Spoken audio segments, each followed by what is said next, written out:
God, please, no! No! No! Welcome back to another video. Welcome back to another video. This is episode 4 of Lawyer Life. So I'm trying to make this entertaining. I've mentioned this before, obviously because of COVID, I can't really go out that much, and obviously I want to follow the rules and all that good stuff.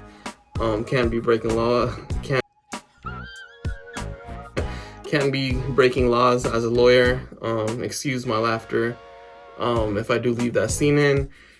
But so yeah, basically me and Tupac welcome you to my channel. This episode will kind of be a mix of different things. I'll talk about what it's like to be only 24 years old. I turned 24 this year, and to be a lawyer.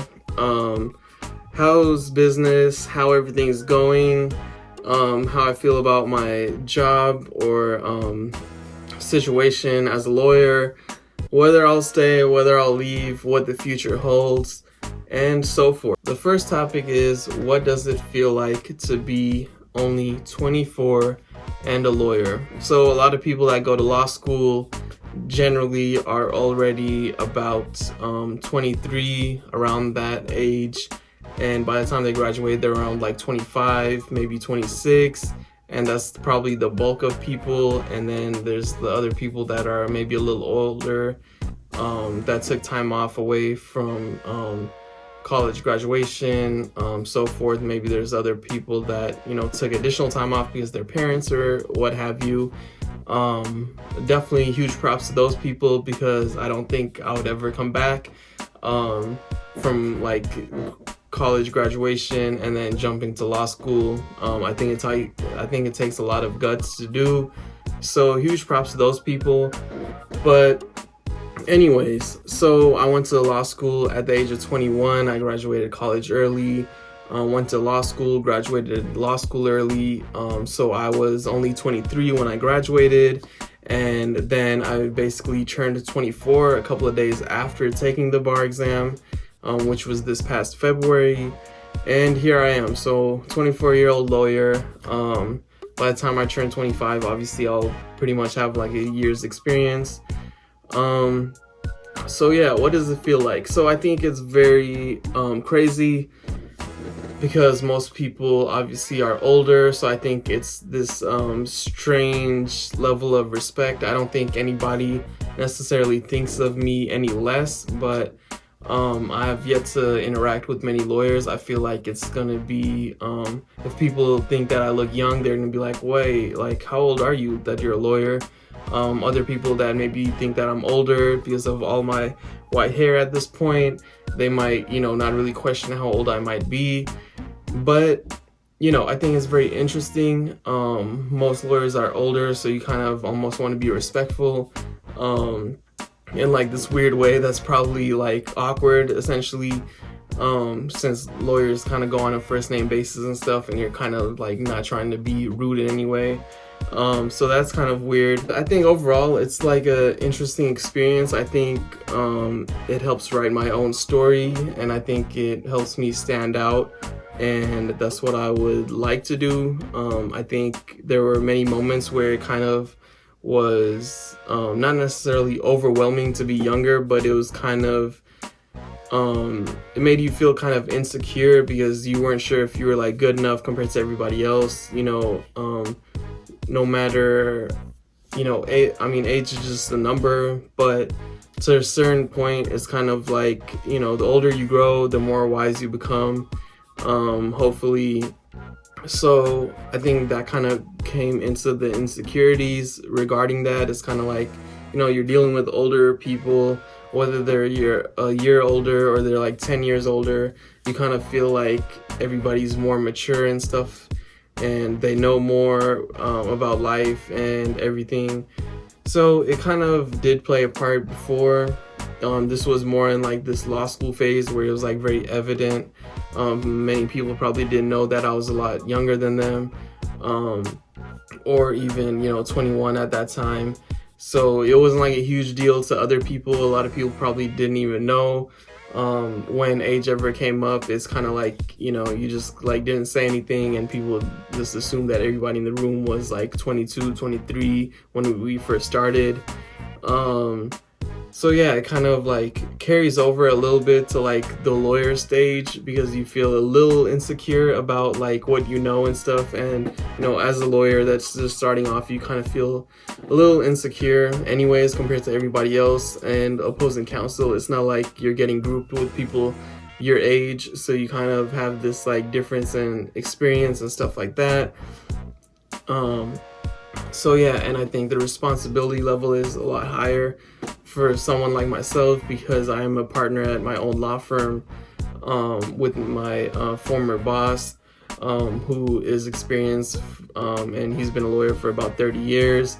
And obviously I'm coming in as like a partner, and that kind of sets things off in like a different type of way, whereas like if I went to a law firm or whatever, I'm assuming the experience would be a little like different and stuff. Like as a partner, I'm like an equal level, but definitely nowhere near equal in experience and stuff like that. So things like that kind of make you a little hesitant when you're doing things. You kind of question yourself because you're young.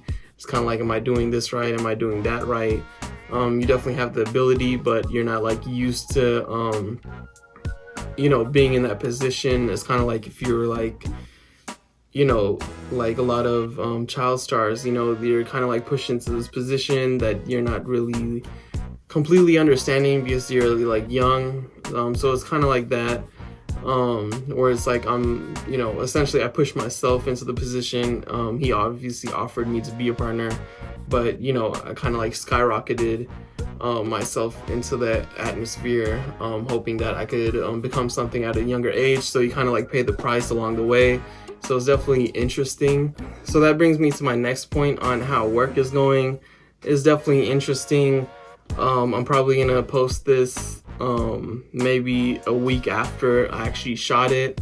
So, you know, things might change along the way, but as of right now, business is kind of taking I wouldn't necessarily say a slow start. Obviously things are still in getting processed and stuff like that. Obviously it was a new corporation, or like a professional corporation, so everything's kind of piecing itself together at this point.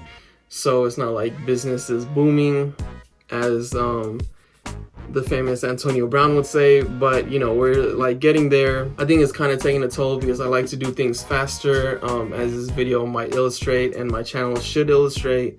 So I think it's not really moving at the pace I would like to. Obviously I'd like to have everything move faster and everything happen quicker. It's kind of not how things go, unfortunately, when you deal with business. So yeah, we're trying to make everything work. I think I'm getting kind of like jittery because I want it to happen faster, and I'm kind of like, you know, like on the sidelines essentially watching while my partner handles like all the formalities and stuff. He is a majority partner, and you know, I only own like a small percentage in the firm, so I'm helping out here and there, but it's kind of not like, you know, my thing, if you will, to like handle everything. So yeah, that's that. It's not moving exactly at the pace I would like to, so that's kind of discouraging me almost, and I would be lying if I didn't look at other job postings and stuff. I was very grateful for this position and stuff, being, you know, 24, partner at a law firm, probably never heard of, or very few people have done it. But so yeah, I was definitely blessed for it. I was definitely grateful. I still am, but I'm still not sure if this is for me at this point. So I'm kind of battling myself back and forth, trying to figure out if this is actually what I want to do. Like I said, I only own a small percentage, so it's not like, you know, everything I put went into this, or like it's not like I put everything I had into this or anything like that. So I think that makes me more prone to being replaceable to a certain degree, I should say, and it kind of makes it makes me feel like I could walk away and everything would work itself out for the law firm itself and me. So that's something that's crossing my mind. I'm obviously trying to fight through it, because when you do start new things, new experiences, new chapters, stuff like that, it's not going to be perfect. In general, especially not right away, it's not going to be exactly how you imagined it, and that's kind of exactly what's happening to me right now. So I'm just like, like, you know, I imagine this to be a little different. I already made the sacrifice from going from business law, in-house counsel as a corporate lawyer, which is what I wanted to do, to becoming a family lawyer and so forth. So I'm kind of like sacrificing that. Obviously I'm taking a risk, even though I firmly believe that this firm would take off. But you know, it's kind of like, you know, how much do I actually sacrifice for this? I wanted to be a successful lawyer, but it's kind of like, how much do you give up to become successful? You know, how much happiness do you give up? Stuff like that. And I think that's something that a lot of people should consider. In general, I don't know how many non-lawyers would watch this for fun, but obviously I'm trying to have a huge audience. So I think that's a lesson to take away from this. No matter what you do in life, you definitely need to really factor in the happiness level and whether it's going to make you happy, you know, whether you want to do this or you want to do that. You know, is it going to make you happy? The route it's going to, like, you're going to have to take to get there.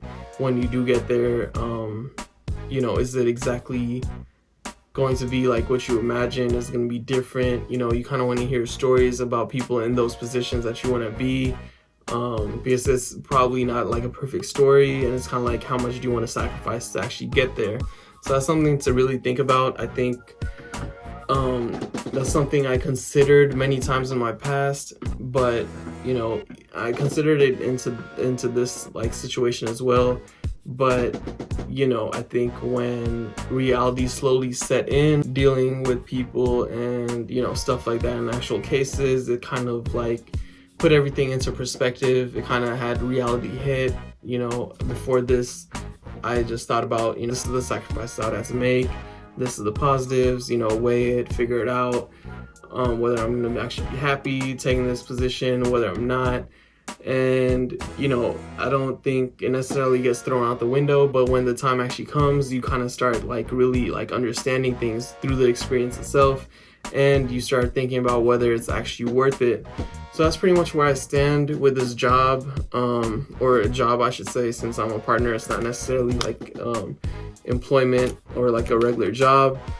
So I'm not sure exactly what to call it, but you know, this situation I should say.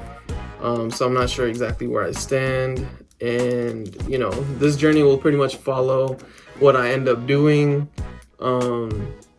I would be lying if I didn't wish that YouTube would take off, so I kind of could follow this path and do something more interesting. But I'm sure there's like many lawyer careers out there that would be more fitting to what I actually wanted, and I would be able to take it without sacrificing more happiness or stuff like that.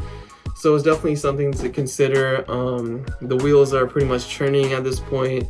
We'll see what happens, and basically all of you will get to follow my journey and yeah, and figure out what happens along with me. Obviously I will be recording all of it. That's why I'm recording along the way.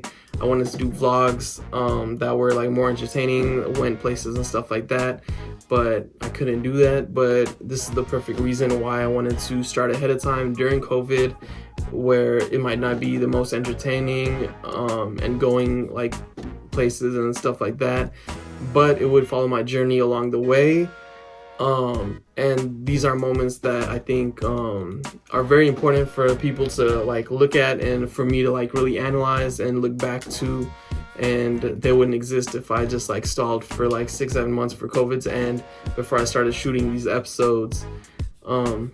So yeah, definitely something interesting to think about. And that is pretty much all. Thank you all for watching. I really appreciate it. Remember to like, share, and subscribe. I may be doing another giveaway sooner than later, so please stay tuned. Remember to subscribe. That will be a formality in entering the giveaway when I do start one again. But we'll see what happens. Thank you all for watching.